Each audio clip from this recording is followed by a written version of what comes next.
Quick roundup of the key earnings that were delivered post markets today, starting with the Vodafone Idea. Their revenues came in at 10,659 crore. Definitely a significant compression that you can see on a sequential basis. They've reported a loss of 25,460 crores versus 11,600 odd crores in the quarter gone by. So clearly the losses have mounted. This is on account of an exceptional one-time loss of 19,923 crores that they have incurred this time around, which has really sort of added on to their overall loss figure, mounting to in the excess of 25,000 crores. Margins came in at a healthy 38.4 crores, so they've seen a healthy expansion on a QOQ basis compared to 37.3%, which was delivered in the March quarter.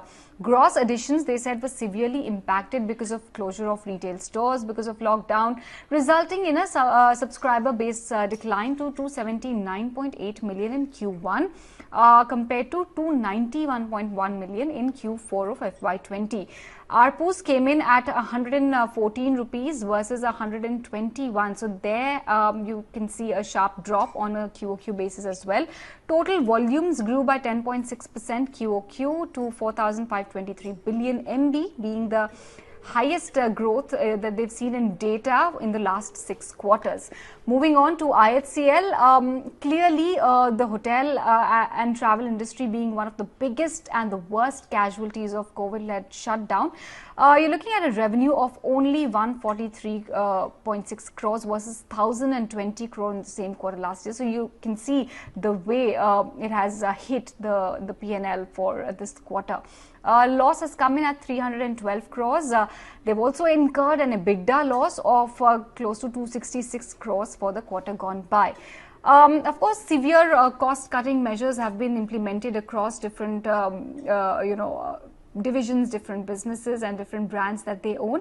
So let's see how things pick up from here on now that lockdown has been lifted, what the management commentary is like. We'll find out hopefully tomorrow.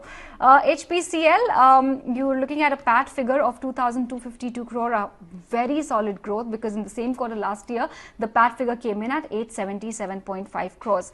EBITDA has seen a significant expansion as well, 4,361 crores in the quarter gone by, translating into a margin figure of 9.5% versus 2.2% YOY. So clearly you're looking at a solid expansion. Average GRMs during Q1 came in at $0.04 per barrel against $0.75 per barrel during the corresponding quarter, which is March 2020 quarter. Next up is Pidilite. You have again, negative impact of COVID-led lockdown seen in their Q1 performance. 877 crores has been the top line figure. PAT came in at 15.8 crores.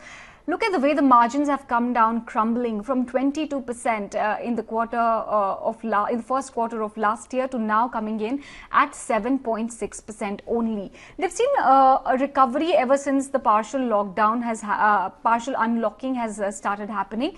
In June and July, the recovery was faster compared to May as a result of periodic restrictions. Their plants are operating at a capacity of somewhere between 75 to 80%, and operating efficiencies of the warehouses have also been severely impacted. Profitability of the business, however, was helped by softer input costs and stringent cost control measures that they've been undertaking at the organization. Near-term demand, Pidilite says, remains uncertain given the nature of the pandemic and resultant restrictions across several parts of the countries. But they are quite confident about the long-term growth prospects. They will be looking at, or rather working to restore their volumes and ensuring a profitable growth. That's the word coming in from management.